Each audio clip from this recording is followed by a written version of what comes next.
Ïingdorbar senrai ke pesan singi jong ke Ïingdorbar Thawaiñ kebala beteng biang ke khat arterik nailor kelayo ban sedang da kebala wan ra shwa ya ke kenta jungki Jingkylli kebala buok kemat ke sorkar di kinong Thawaiñ kaliang persya hakdi ke sengi la buok hadu la pupra teli ke Jingkylli ende ke Jingkylli kebala yo ban chimbenta kilong tang hendriu teli kabati CCTV kan peni ki katu kat ni ke Jingkylli kebelong ki bakham kongsan kebala buok kemat ke sorkar ke Jingkylli ke beningkong kade kebala keli de nong Thawaiñ bami kemat ya ke nong thmai ba Jamino Mauto, but it jubab la I do some board Menteri Rangba, Bakmi Katanat Food, Civil Supplies, but Consumer Affairs. I will now call the House to order. Let us commence our business today by taking up start question number 1. Deputy Chief Minister in charge, please. Mr. Speaker, sir, reply to start question number 1. Yes, sir. Yes, please. So, may I know from the Honorable Minister, what is the exact numbers out of the total population of the state of Meghalaya?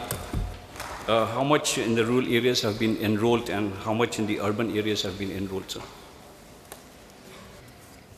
Mr. Speaker, sir,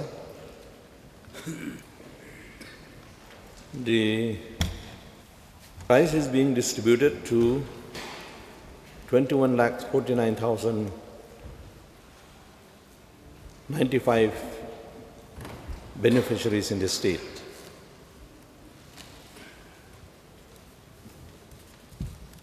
May I have the breakup, sir? Urban and rural, sir? So the rural is 18,45,631 and the urban is 3,0464. Sir, we are all aware, sir, that after the implementation of this National Food Security Act in the state of Meghalaya, sir, people in the state are happy about this, about the coming of this scheme, sir, and we know that it is mainly to provide food and nutritional security at affordable prices to the people of the state. But however, sir, consequent to the socio-economic caste census in 2011, I just feel, sir, that there may be some kind of a misclassification as far as, of poor being classified as non-poor and so on and so forth. And earlier, almost all categories of the population in the state of Meghalaya used to avail rations and all that. But this time, there are many who have been left out, outside the purview. But since the Honorable Minister had made a mention that quite a sizable number of the population has been covered, sir, in the state of Meghalaya, I would like to know, sir, as far as the non-NFSA category, sir, whether this has been covered or not. Because if you talk about the BPL categories, those who are no longer BPL after the socio-economic caste census, sir, now whether, because the cost of living in the state of Meghalaya is very high, now whether the non-NFSA has also been covered, sir. Yes, apart from NFSA, there are existing APL ration card where non-FSA beneficiaries can avail food grain from the tide over received from the Government of India.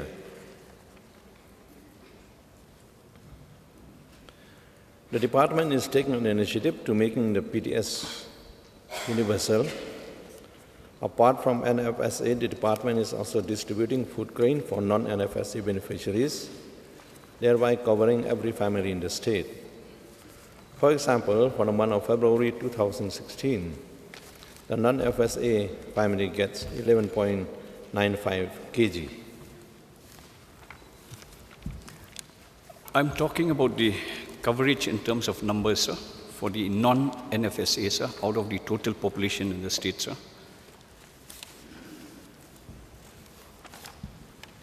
Sir, as of now, we are concentrating in meeting the target which has been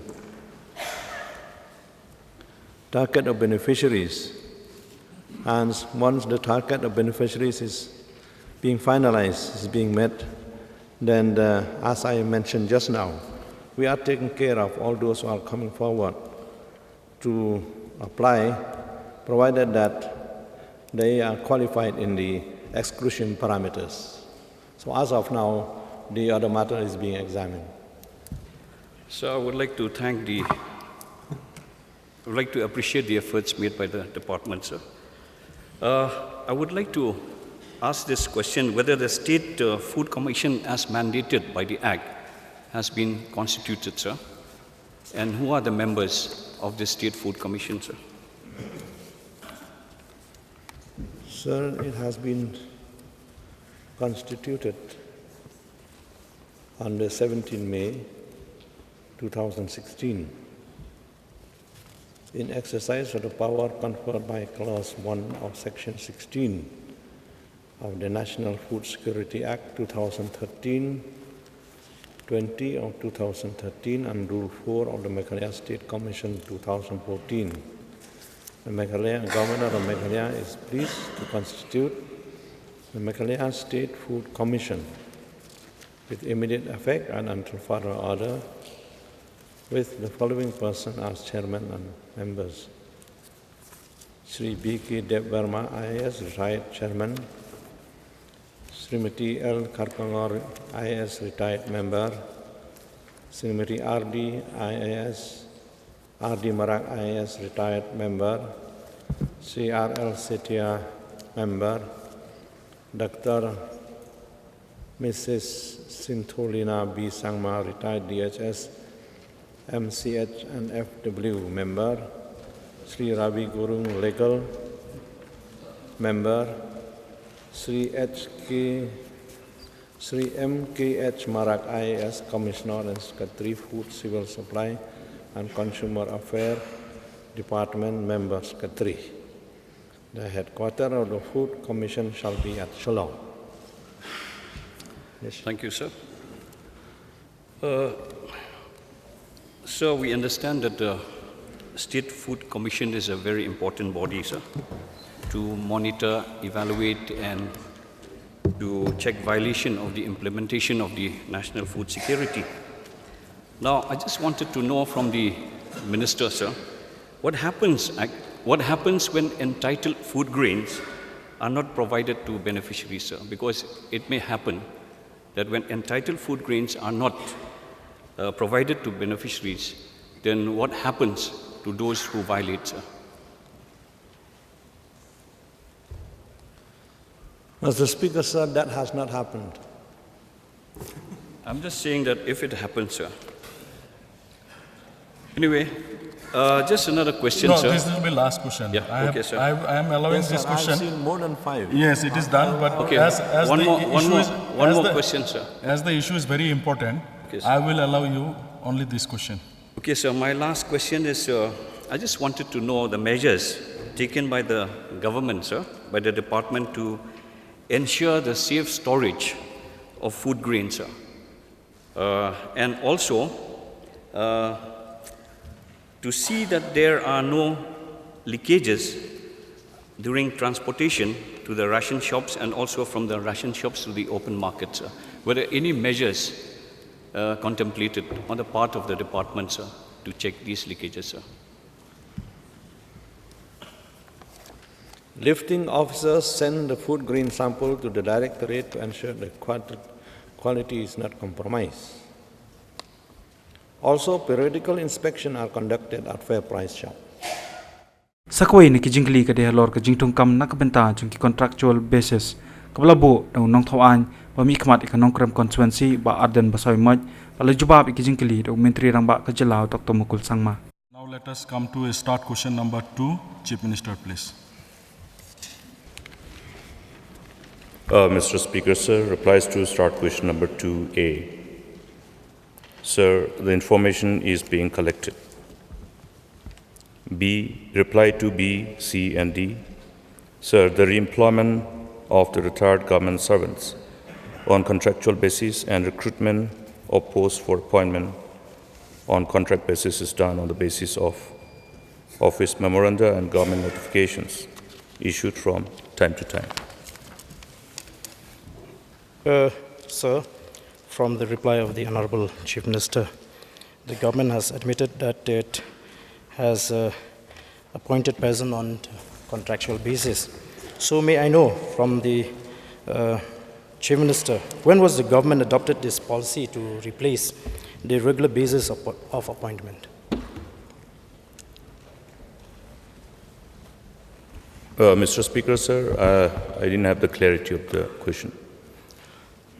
So, my intention to bring this government is to know whether the government has adopted to employ people on contractual basis. And the government has admitted that information is being collected and the numbers of the persons being appointed on contractual basis. So may I know, when was the government adopted this policy to replace the regular basis of appointment in government departments? Mr. Speaker, sir, there are two things. One is appointment on contractual basis, which doesn't imply that it's on regular basis. The second one is that, as per my replies to the principal question, is that this has been done from time to time, and it has started as far back as 1979 and has been continued in order to ensure that appointments on contract basis are resorted to for specific time-bound schemes or for obtaining any other technical manpower as and when required. So I would like to know from the Honorable Chief Minister whether the departments are appointing person on contractual basis in different departments against the regular post which fall vacant or lie vacant. Sir, in many cases, yes, sir. So that is why, sir, why I'm asking the Chief Minister, when was the government adopted that policy in which a contractual basis is appointed against a regular post which is lying vacant? Mr. Speaker, sir, this exercise has been on, as I have just replied in course of my reply to the supplementaries, for quite some time, and as per the record available vis-a-vis the OM, the first OM which is on record is as far back as since 1979. So in that case, may I know what will be the role of the District Selection Committee or the MPSC for that matter? Because we know that there are many successful candidates who have passed out through these intervening bodies. So what will be the role in that case, if the government is continuing with the process of appointing person on contractual basis? Mr. Speaker, sir, as far as the appointment to the vacancies pertaining to a post which has been created on a regular basis, such contractual appointments or temporary appointments should be replaced by a regular appointment, and therefore it is incumbent upon the department, the concerned officers, to furnish all the information pertaining to such vacancies as and when it arises to either MPSC or DSC, as the case may be. However, there are posts, as I have replied in course of my reply to supplementaries, that appointment on contract basis also have been resorted for specific time-bound schemes. There are a number of schemes which are initiated by Government of India in case of central sponsor schemes, and in such cases, there is no such post which has been created and sanctioned on a regular basis. Therefore, the appointment that is resorted to is presumed as an appointment which is specific to the scheme, and it is supposed to be coterminous with the program. So I think the Chief Minister is dodging my question, sir. I understand about the schemes. I understand about the various schemes that the government of India is giving to the states. I'm asking against those regular posts which you have admitted that the government is employing on contractual basis. Because I want to know also the type of the manner in which salaries are being paid to these people, whether they are being paid on the fixed pay or they are being given a scale pay. So that is why this question is very important. So I don't want the Chief Minister to dodge my question, sir. Don't explain about the schemes. We know about the nature of works, where they require to appoint on contractual basis. But I'm asking against the regular post that is lying vacant.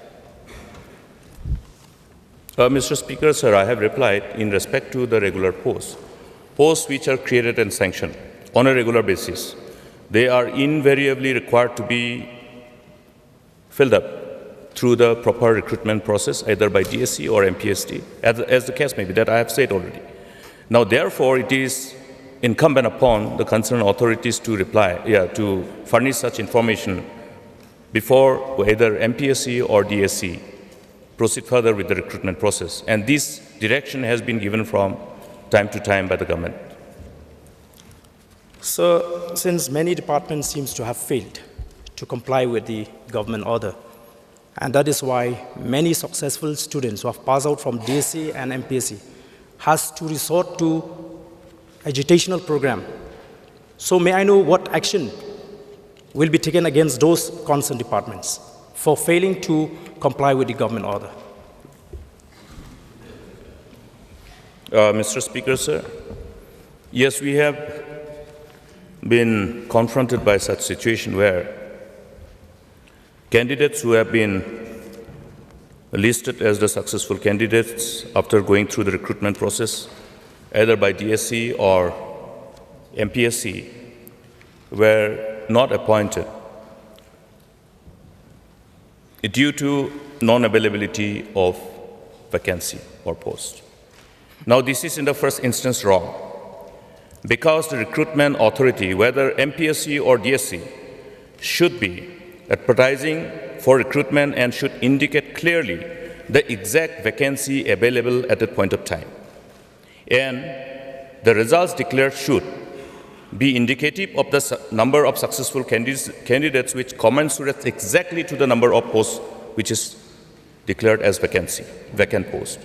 Now, in the event of such cases, we have seen that there has been in the past DSC or MPSC resorting to declaring the names of the successful candidates which was beyond the available vacancy. And this has resulted to that anomaly and unpleasant situation, Mr. Speaker, sir. This has been corrected. An order to that effect has been issued by this government. Now, if there is any event of any recruiting authorities who do not declare the exact available vacant post, and at the time of declaring the result, declare results of such number of candidates which is beyond the existing vacancy, then action has to be accordingly taken, since it will be a violation of the government orders. So I think the Chief Minister is contradicting himself, sir. When in the first place, he admitted that the government is adopting a policy to employ persons on contractual basis against the regular posts. And now he's trying to put an onus on the interviewing bodies like DSC and MPSC. So why the government is always on the denial mode? So we know that there are many, many people who have been continued on the contractual basis for years altogether, denying the right of these successful candidates to be absorbed in different government departments. So why is the government is always in the denial mode? Mr. Speaker, sir, I think the submission made by me in course of my reply gives actual picture of what is happening, what has been happening. So where is the question of denial? It has been happening. We have seen it. We have witnessed it. This government is correcting this whole earlier mess. And this is also in sync with the order of the Honorable Supreme Court, Mr. Speaker, sir. Therefore, we are correcting. Now, the government also has come up with the complete database of the government employees.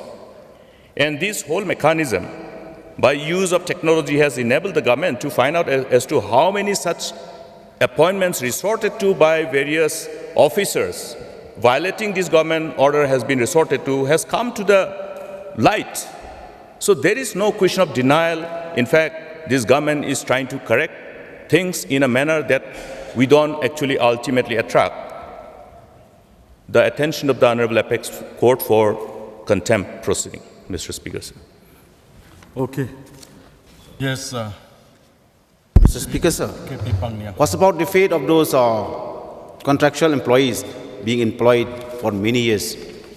Whether they have the opportunity to be absorbed in any government job?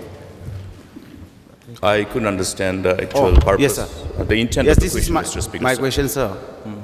We know that all those contractual employees, will the government has intention to regularize those contractual employees?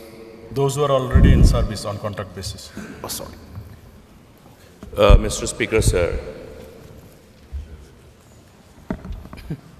this particular question and the reply thereof will require the government to examine the whole case from the perspective of constitutional provision as well as legal provision, keeping in mind the pronouncement of the Honorable Supreme Court. Wabetangi ki Jingkylli, la don ka Jingkylli ka bla bo tu nong Thawaiñ ba mi khmat ya ka nong Stoin constituency, udia starnes Jingdiang, ubla kili hatu ki officer IAS, MCS, MPS, bat ki weki officer kila ban sha pen shitam ho rishimet la dalap pakidon kiti ki kambam sam, pada kani la jubab tu Menteri Rangba ka Jila Dr. Mukul Sangma. Mr. Speaker, sir, replies to start question number 4. No, sir. Mr. Speaker, sir, the Honorable Chief Minister has misled the House.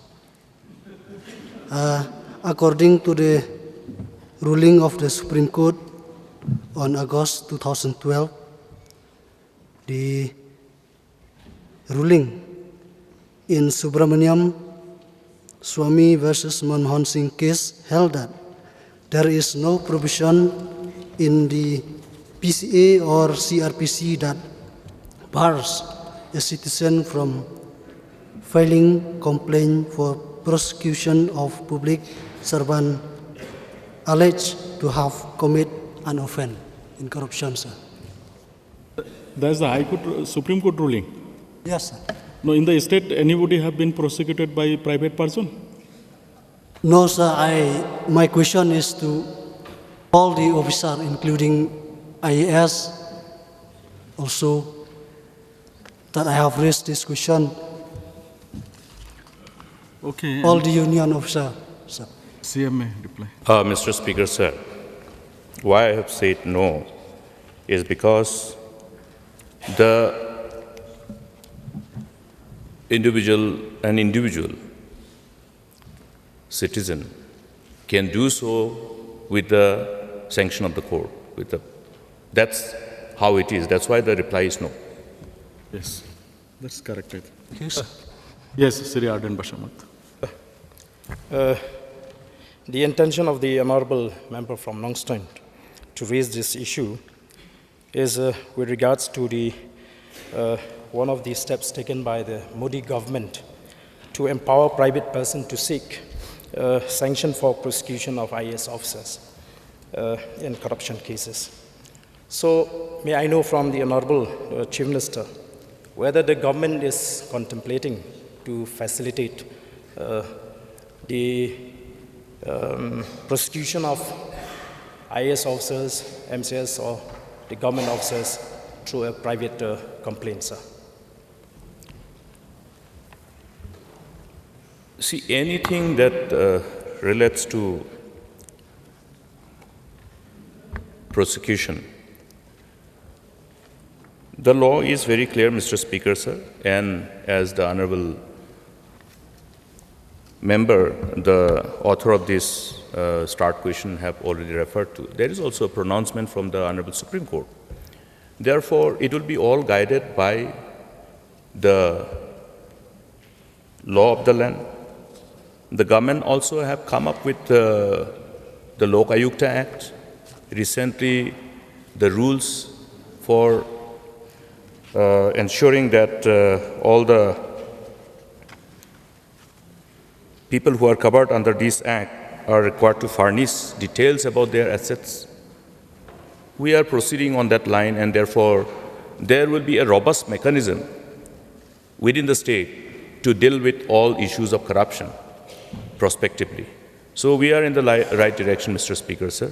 And as we see that the Lok Ayukta Act is operationalized and implemented, we will proceed further with that kind of robust system which will have probably a more effective deterrent system, which will ultimately not require us to have more of a post-mortem exercise, but will enable us to have concurrent exercise to deal with the instances of alleged corruption, Mr. Speaker, sir.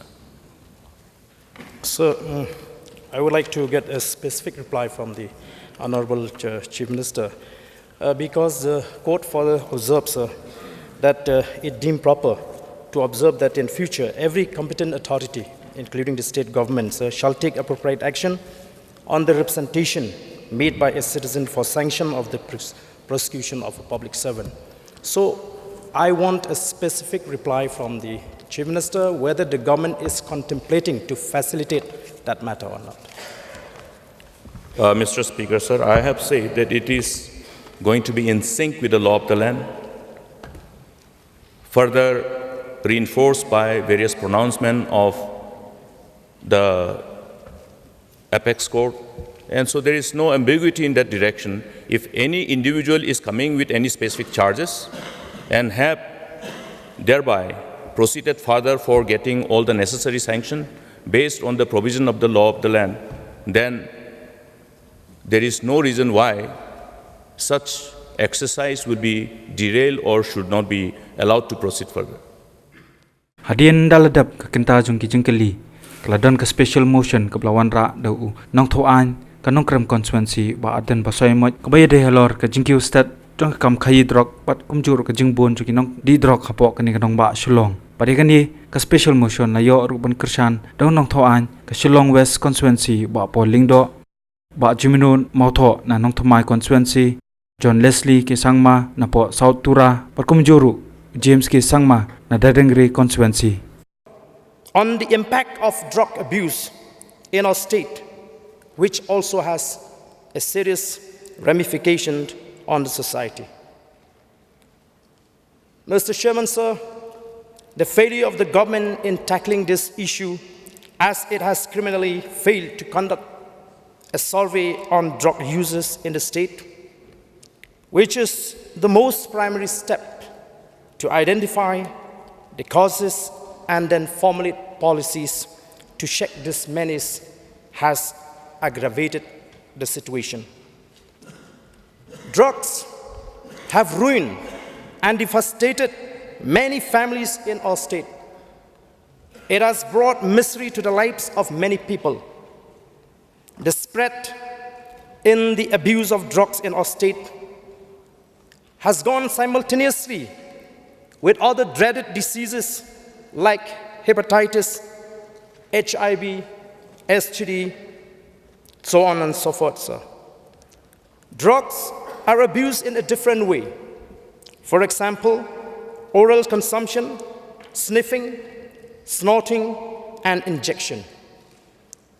Of these, injecting drug use is the most effective as a drug directly enters the drugs stream. Injecting drug users always share needles and syringes.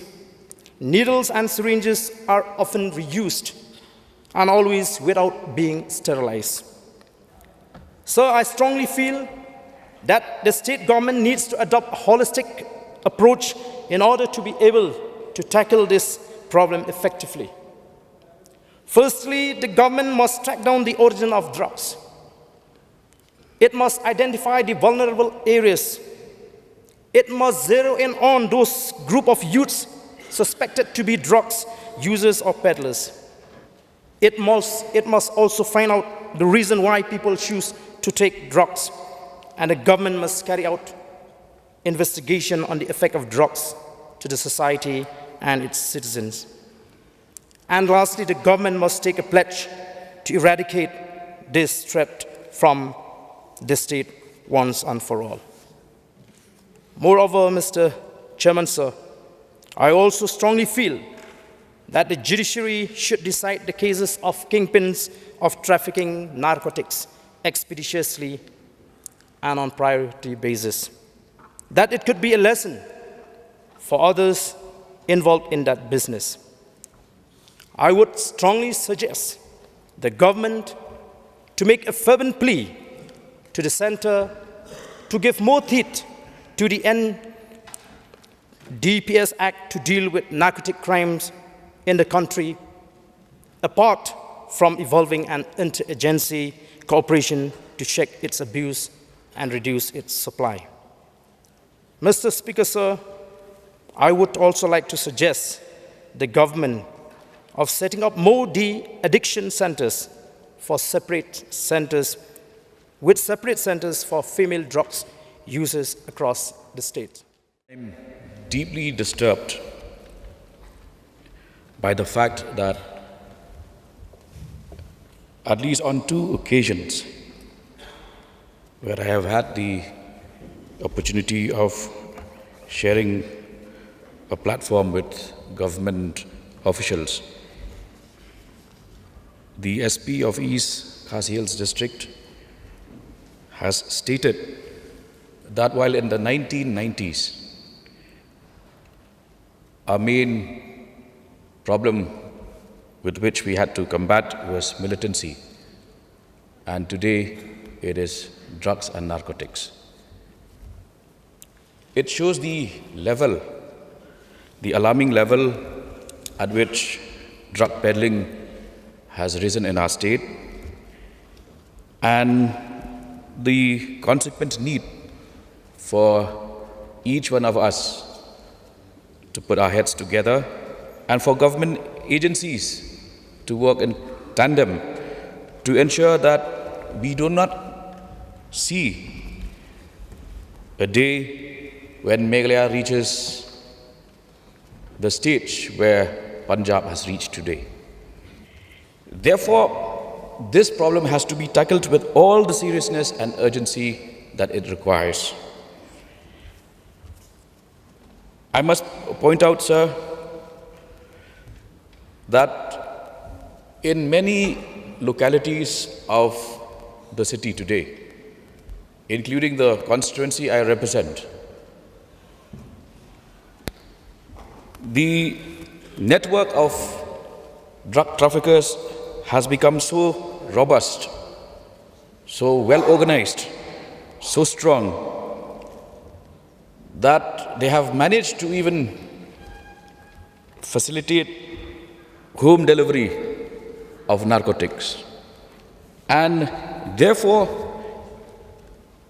if the society at large and policymakers do not sit up and address this matter appropriately, the result can be extremely frightening. Hadin kini la juba pat yakni ke special motion nakaliang ke sarkar dau menteri ketenat kampo yeng uba HDR lingdo. Despite adequate vigilance, heroin still finds its way across the border, making it accessible to the youths in the state through traffickers. The police are maintaining high state of vigil to deal with these drugs, as seen in the seizure and prosecution of the cases under the Narcotic Drugs and Psychotropic Substances Act 1985 in all the districts of the state. Due to the extensive stretch of road from Imphal and Aizawl to Khaw via Shillong, transportation of synthetic pharmaceuticals like methamphetamines and pseudoephedrine, which are processed in Myanmar, are finding its ways in the non-international bordering state, including Meghalaya.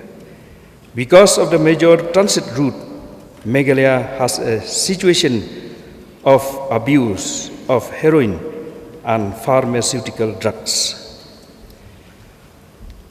A survey needs to be carried out to find out the extent of menace of drugs, of narcotic drugs and psychotropic substances, the population of drug users, and to identify methods to deal with the issue. This is an apprehension that small-time consumer may have turned to peddlers, traffickers to sustain their habits. The increase in drug trafficking in Meghalaya is due to its high margin of profit, and the trade appears to be very lucrative. A small quantity of even 1 gram of heroin fetches about rupees 6,000 in the market in Shillong. A number of drug traffickers, even after being booked by the police, continue to trade. The increase has not only become the concern of the state, but has also become a social concern of unnecessary steps need to be taken by other government departments, such as the Excise Department, the Health and Family Welfare Department, the Social Welfare Department. Amongst the profile of drug traffickers arrested besides men, women are also involved in the trade.